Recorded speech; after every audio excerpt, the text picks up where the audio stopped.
The omo camera for nyina ne say emradu say enya special court ye Jopa Public Account Committee animness ye busie toto anu wi a de ye criminal no immediately near the court court ho de was say search charge o ne ya search charge o de was say ye just say allowance bi a was say disallow na ya disallow any niam bi a nipa no bi afa so a omudidi omani sika no omampani atu ho anamon na omufi say saade we ba emema civil service public service omo betna wo moto so ye na ensemunum bi ne kwan bi mu fa say oh Public Accounts Committee ye kwani ko dwedwo a sika no bedi na bibi afa because the misuse of public funds is becoming unbecoming.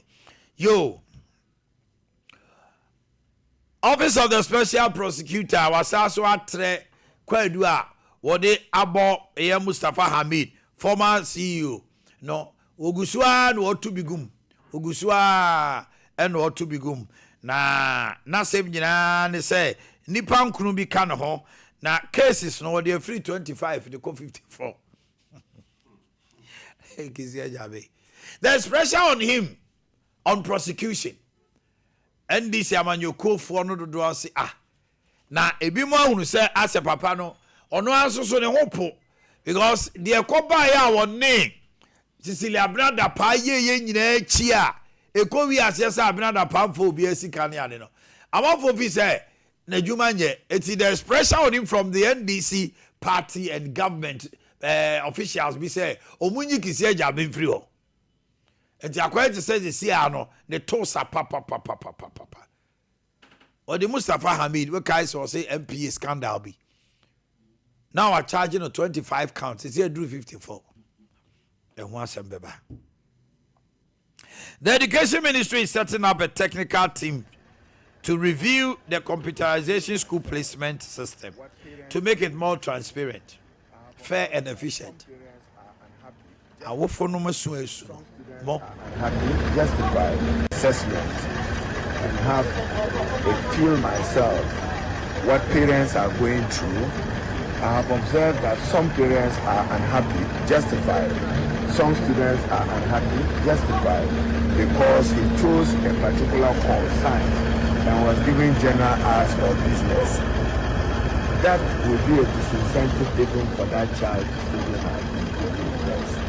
So it means that the computerized placement system is not working well for the country, and I'm happy to review it, and I would review it. I'll put in place a committee to review its performance over the decade and then give me a credible alternative. What we need is meritorious admission. I mean, nobody would accept that you get a degree 6, you can't get a score for first choice. What can explain that? It cannot be explained because that candidate has been pushed away by protocol. That's unfair. Okay, so I don't address you no say committee be bana or jitum sa wofunum bebre a complain na sesia de nyame anim ni obabe rise chesa wanya admission o then so tete ho na ansa na akra na ko rescue ho no ayire pa ayire. Declaring state of emergency won't stop illegal mining. Ghana Water Company Limited CEO. Emergency will stop. First and foremost, I don't think that state of emergency will stop illegal mining. If you declare state of emergency in one area, they migrate to another area. So at the end of the day, the whole Ghana will be in the state of emergency.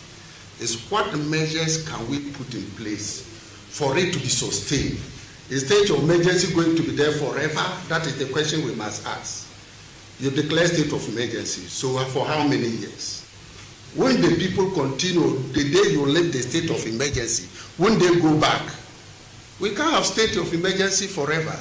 So there must be pragmatic measures, as the President Mama put it, to make sure that we put in measures to sustain it, and that will be sustained forever. Yatio, mutawakilu yate. Yaw, any date you say? 21st. Me am it hey, and them sham humbo. Galamsey asem no menka bio. And then me am sham humbo. Menka bio ya. And yes, Emfa. MD Ghana Water Company. The technical men. Akasa wo TV so akasa radio so say. Galamsey no say aban amfare na nsi for ma anye bibie betimi aboa. Ghana for bebre civil society organization in the penuma titre say Omanhene declare state of emergency. There was certain water bodies and forest. Na the akano ye mo ho ban. MD ne say any state of emergency the best e be jai Galamsey. We could declare how mwakoye wa ha. It's pragmatic policies. E go for do obi no the pragmatic policy go ho che no.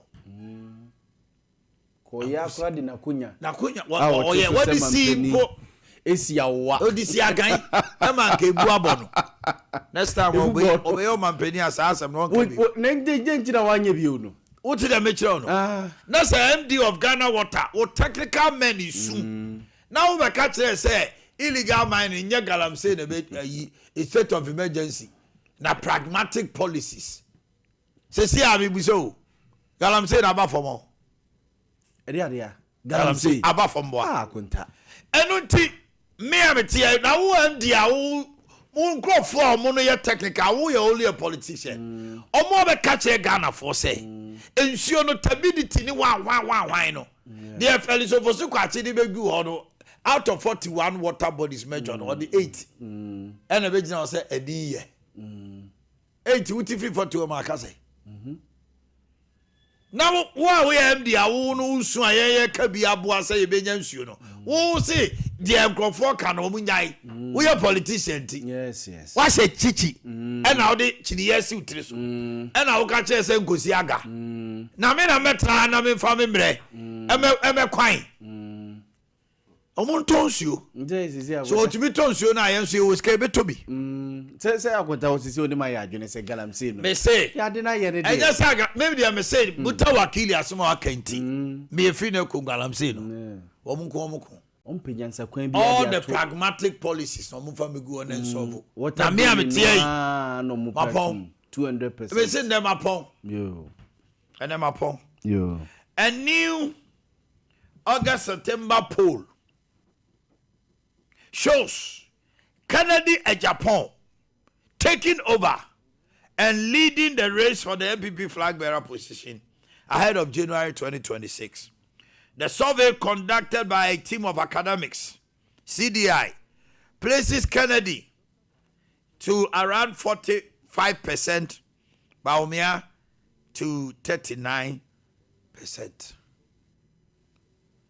You say, survey no so Omanhene baby aso omoye no delegates 5,000 delegates were selected na aba na omokoto no omokoto aba no omo ne number 400 and something biwa and about 200 and something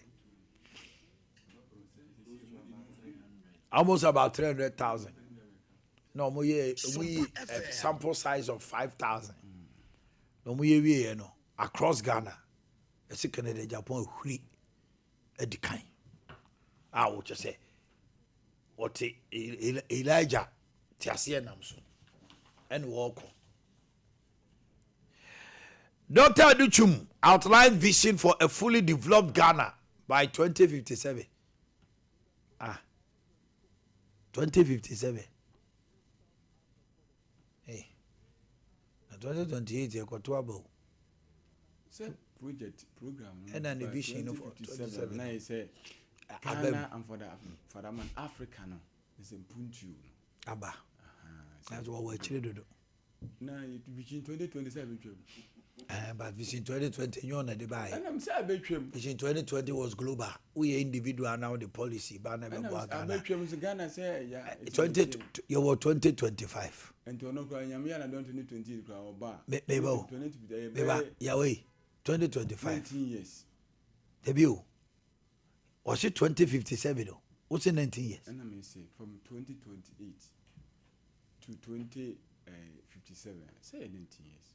And I remember from 20 to 38, 40, okay, 27 years. Now, yes, Auntie, I was a calculation. Now, 27 years and she has an. No, mine. Yes, I'm Ghana 65 years. I see my best I can say. On my man will be vision, dear Mr. We hasn't explained. Asante.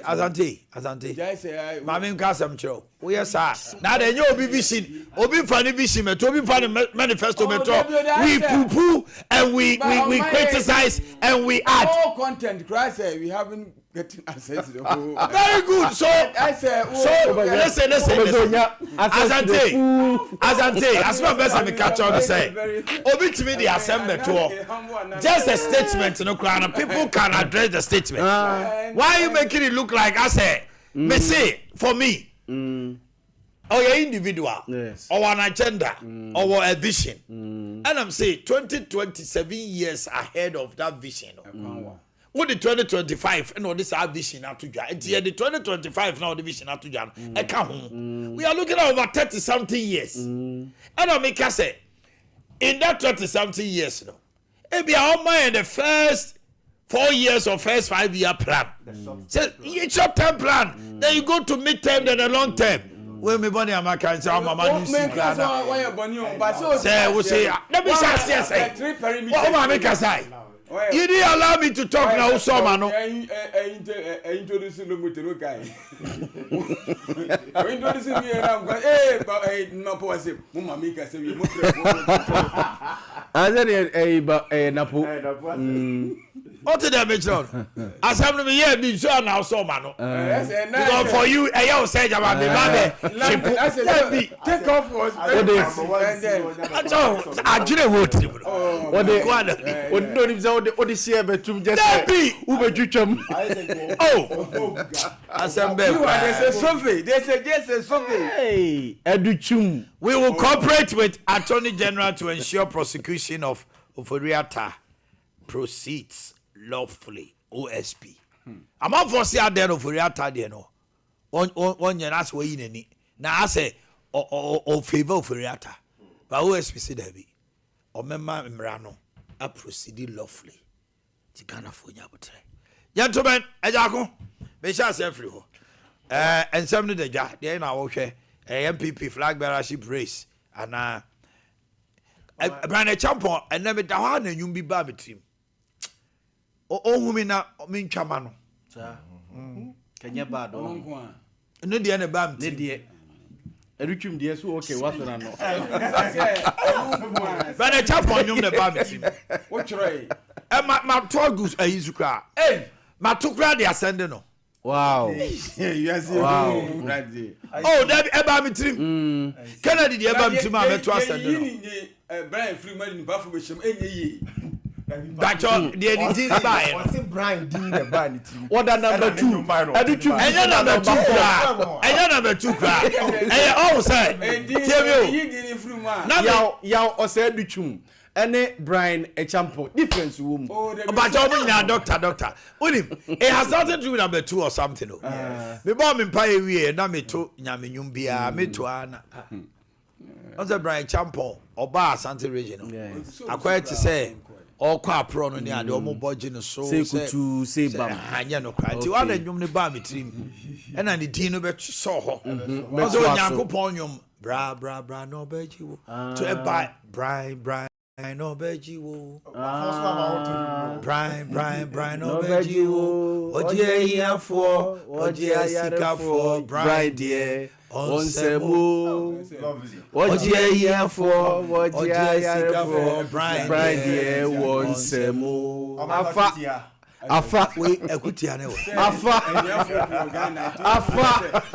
and you blame me too you know and you just a song oh yes I said Brian dear Obeji wo Onsem we yes we here ni o yes can you party mo we dey o we delegate on your delegate Brian dear Obeji massa copyright we wa ko twa me chiwa aya ko ba mi tell Disclaimer to us. Wow, but to say what to be no Omanhene sings for Dr. Brian Echampo. Omudi ato bloggers. Omudi ato say about me aka say oh sada tia. Egere di sada tia. Bi do bi aji. Mami tio. Oh my mama na say anopai na. Me na ya tea for her for so asese o ma join ya anopai. No money di compassion me hwe Attorney General ni Office of the Special Prosecutor Honsen 7 because we Office of the Special Prosecutor na muntu ne enkomo ne kasa hodwa or the babon tin ya de fa ken ofuriata na efi se kasem no de wawie na ne sa se onya ne yie ya enen ne ya anamo a wode ne be faso ne kwan wode ne be faso no chese wawie case na hankasa anisa. But it surprises me to hear other conversation if we and chain elba and not from any other place than say the Deputy Attorney General's office. Say Oma requested for docket. Yanka ombe to me Eddie a processing Oma fast track akwa extradite ken oforiata. And question na me bisa me ho say na Office of the Special Prosecutor no aye ready die tamana ne ho pre na or peken oforiata se omra krom ha no gidigidi no aye ready na docket ne nkratasem ni bibia na aye set there na tama all the kwakoto interpol na fi all the extradition nso so no na eno nso ni bibia nso aye ready a oba betu sa na mo na anase any other thing na ye nsheda any because say ohwe extradition act no Ghana 1960 section 22 which Omanhene permittimia me kind na fi matwaso o kind section 22 now or say a fugitive criminal shall not be surrounded if the offense in respect of which is of which his surrender is requested is one of a political character or if it appears to the court or the National Liberation Council that the requisition for his surrender has in fact been made with a view to try or punish him for an offense of a political character. It may be said, sanity, a political character, and what person or the two sana mono, and wintina onyan so on to me prepare the docket, no onyan ready, and van command the Attorney General, Sebeya na mo pesu to no, obetua na and as I say in the city.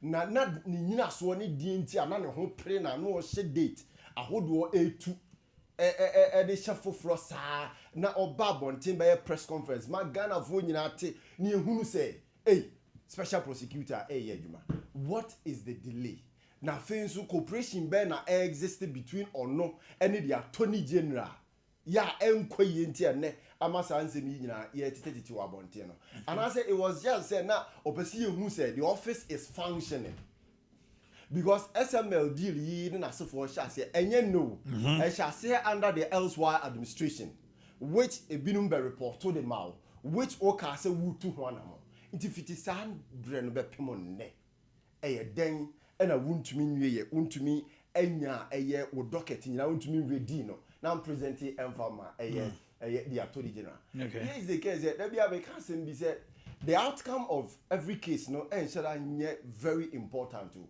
But the path you take to reach the outcome. No, but the procedurally it is also critical. Certain procedures court does not joke with procedure. Now also be on my it me to exception.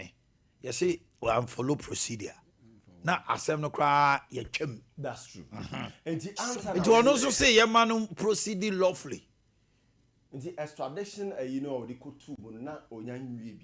Said the law is there. I think the Ghana extradition 1960 as amended in 2020 and the cyber security nominee and in Abeka beautiful. But onona is here OSP. Oh yeah, man. And Srems I say documents be also on Saka. Yes. I say delay. There's pressure on him. Yes. Now want to me extradite can of Tamra. Ubi busa say Srems I into him extradition. Mamina or call a in your friends say.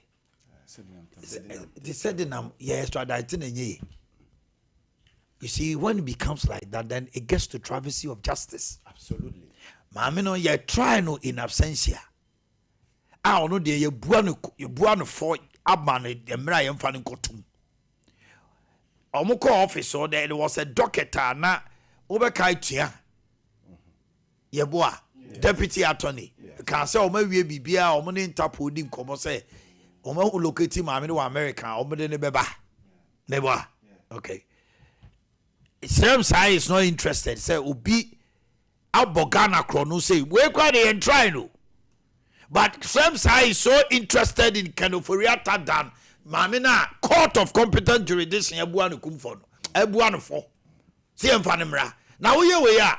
What are you telling Ghanaians? I don't know my Court of the Aneboje. I did make her say the outcome of every procedure be any anamontubia. Ya na nye no na to me they hear me. But the path you are charting no clarity a womb. I mean beti as it said you okay. Said nam be a perfect example. Path now wo chart to extradite here no and the saying.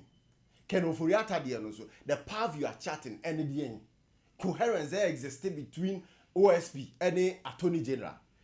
And Komobe no Moody. How did we get here? Because in Omumi and Nudi, can wait to an among we are now we are so ha. Now we are to an among we know we are so ha. Now can ya fair process. Now to me, and yes, I did not say over section 2.2 of 1960 Act here. And come here, I say politics near Persia the day. The politics also the Ochu Mutai a womb. Yaw, Mammy Joe. A special prosecutor in Komoya. Media, I feel say Akota baby a yaba bedroom. Sa office na hunya bi. In free home. A waste of Ghana, Yesika, any resources, any Yesika kakra ye wono. Akota Gama not one no is wasting that money kwa. Now I may say ye chesi kebi the call office of the special prosecutor they kwa running any other day. Akota that guy is wasting Ghana sika kwa. Or say omo pam no see I started with Martine Bika Midu. Akota Martine Bika Midu ani enim so ye wild. Ye nim so ye CF no so ne kai say the hundreds when the hundreds is hundred you. Akota papa na ntima anya adwuma no Martine Bika Midu almighty. Martine Bika Midu a nipa na nim so ye so wild no nonsense man one for bonenche no akota wiase na corruption na wo kwa kokono na corruption na pam na free no office because I say somebody is a mother serpent of corruption. No. Which meant to us you. Martine Bika Midu no ade ne bottom sika. Echi woyomi. Men kanesa. So what that time obey attorney general or starting case no yesi there be case no fatu onum. Omo pam no ma ne kotena fie no still okoye as a private legal practitioner. E follow case na mo ade ne bottom sika. E follow case no ama woyomi asemu e ba ya ye de be ye nwum tuo be ye dede okroma say no eye Martine Bika Midu. Sa man we o o de ne bottom sika e kon corruption ye de ne kotena sa office o anyeye na nye kisia jaben akota kisia jaben me call law school but kisia jaben mo me ye hunu say at the time ye de adwuma na ma no na ne track record say de meka Martine Bika Midu de oh akota of criminal law akota teacher ni cases baby. Oh radia by the way akota on say ye de ayini man no they said that he was a friend to Anas Debbie Anas no Anas lawyer tina man for fee say a bad criminality no say corruption bio no one say he was a friend of Gabia Sochedako and the family Akufo friend now you say the amount for felt to say on the latter part no only falling out and afei na MPP for no kura pele ma ya say ye twapo mama na ye dey ase ye tentene edi yawe me dey anopay me no ya adwene say OSP no ye nhihye akota fa so ni ye kisi ajaben no ye nyini mfro yi ni fro no ma ye prosecute no yes for the waste of Ghana's resources what for how many years? What for how many years? I think it's 5 years. about 2020 mu and 2021 akota mine no enche yen se obaye no ni office no one grand was say charge bia ABCD hwan bia me de nya sa sika we e de am man as compared to a car akwanoma de exactly bia o de nam akota man we sika ye de ma no akwanoma sika ye de ma no budget ye de ma sa man we o da TV so ne eyi akota se ye de ma yoku ye de kakra ma yoku ye de kakra ma attorney general ye de kakra ma police ya de fuyi etoto e bia pickups bi ni ade de ma police ya de fo no e mo gadget papa se o mo emfanya adwuma me ye sure se nkoma nim yakoya nim corruption wo sen eyi kisi aja bi on the TV for you always is ye de bra ye nya mra nyi free ho na do baby ase and for the see special attention bi mo ayi supreme yes eti mo go question no more majority in parliament akota kisi aja so far so what say asante boame ase another waste bi aga na ya create na ebe si esika kwa akoye se da bia ebe tikasa bi yesi go si we ankwano kisi aja ben ankwano ma de esi ababi ane na me de Jesus me office of this special prosecutor now. Do you agree say you scrappy me it will put an attention now to buy a pan any say not to be porn ni say na ye won sem bi wo no ma attorney general ebe cha ni ade so they made us believe say ka special prosecutor yaw ka ya bo ma ye boni na wa frɛ wa betra say no we di nkomo say ni ya bo kwa aduwe sika no fabra tinka o di sika no ba wie ya na afei eda say aban ne de be chewa na ase be dey ye betimi ede wa kogina ho na omode mra no kopiem na se be dwafie so okay special prosecutor you know attorney general ward na no awo and wa pone ka de ama special prosecutor ni huhu ni nyina no parliament de regulations ni law no be go no ma wro eyi ne ka wa fina beti EFCC Nigeria. Yes. Economic and financial fraud ni wa. Yes. One more. Omo chill sisi ya. Yes. Obi e yaba. Ghana ye ni bi.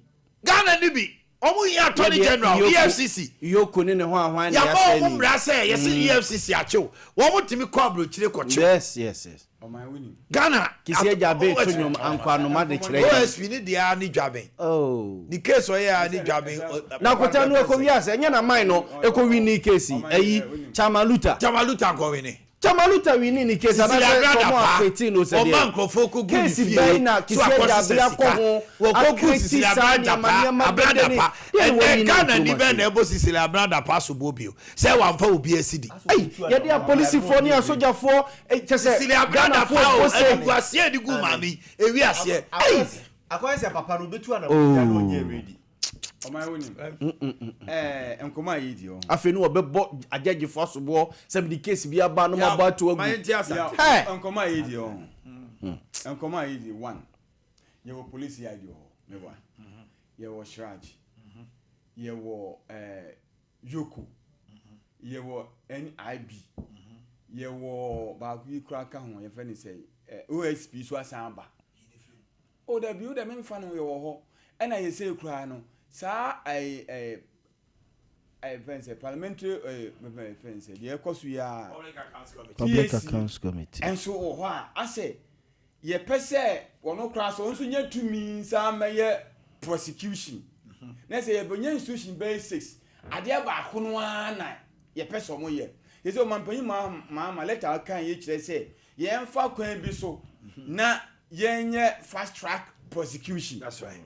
Special court. Say you the prosecution and for that matter the judicial aspect of our government is failing Ghana faster than anything.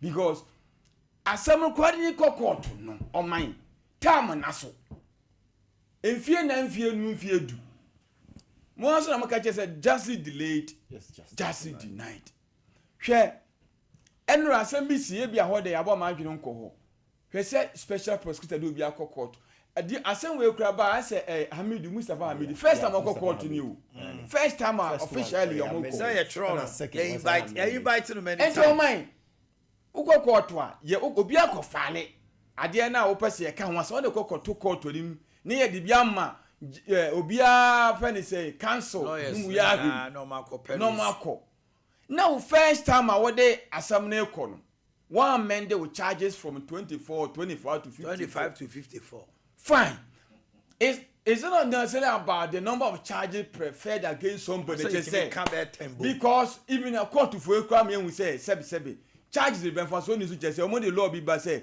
you have been sentenced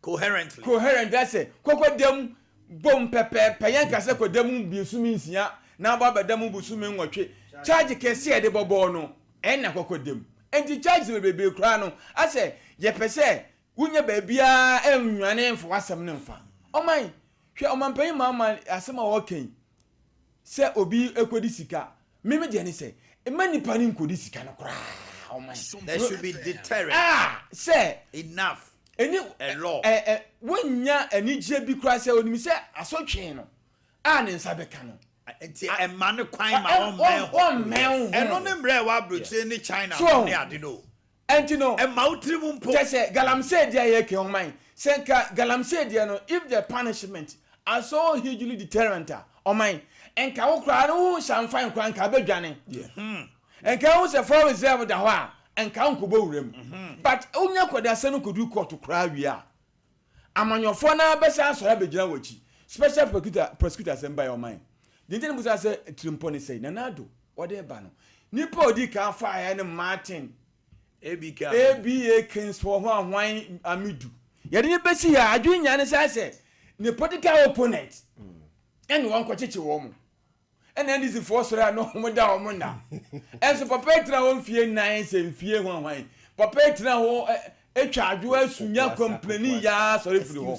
Hwe papa we eye me me man ma me nyini firi wo da. Me me na tra ho pa.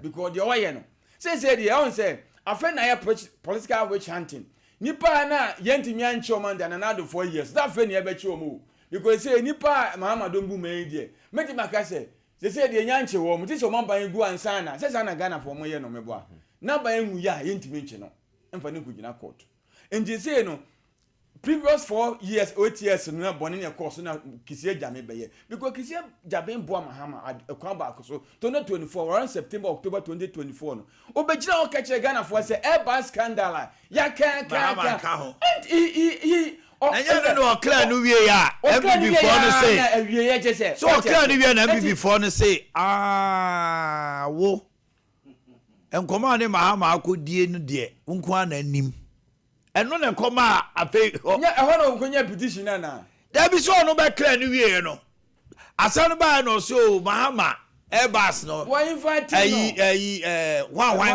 one official one nya mahama le mom ne hu bon emu o ba bi wa clear no wa clear na wie okra ni wie asam no godai eno okra ni wie no ama MPP before ntimi anya anu ankasa wo bi eno omo the time no say wo asa wa be yi e tamfo to and they say no match woni ena adwuma wo yi yes abo ndisi kama kise jabi adwuma ebo NDC no mo nyini free ho na is it the purpose of NDC eno na me kan kire wo say ade na nipa no wade ade no ba ye no na ade ani say the political opponent and I catch you. Yes, but that was the intention because and you may cause you now.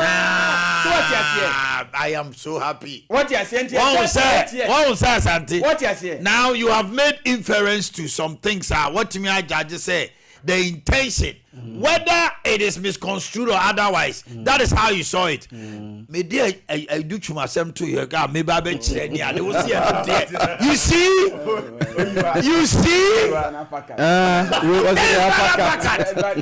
I mean. The position, no, it doesn't fit. It fits, because Nanado Magana for who they tell but you are giving it another intent and purpose. On say, can another time ye chichichi sa na point is because galamsey there by papa ye professor won wa kosu ye say ke the sa report ye to special prosecutor animu a e no start ye prosecution ya that report yin na o man fan you na nado ni 3 ye yi o obeto appointment bi a ekoboa no obeto Joseph Vitala ye Mahamani yi no that's right obeto Josephine Nkrumah NCC Mahamani yi no obeto Daniel Domelevo attorney Mahamani yi no eno obeto EC ene ne ho ahwan mu a omususu Mahamani eno obeyi NDC ni ba ko matene bi kamidu omu nyina na ye corruption related NDC for ekoye yesai akota kireme a single person as an crofo we better na honom no omu jeli no during Nana Danko Akufo the time and ye corruption related previous government no e bi omu bibi na ye omu ntima anya hwe ye ko wi ase ane say Martin Ebika midu say mother serpent of corruption to ntimi nya adwuma ne bi was all right ye kobra ye ba na dwumadie no aka no ye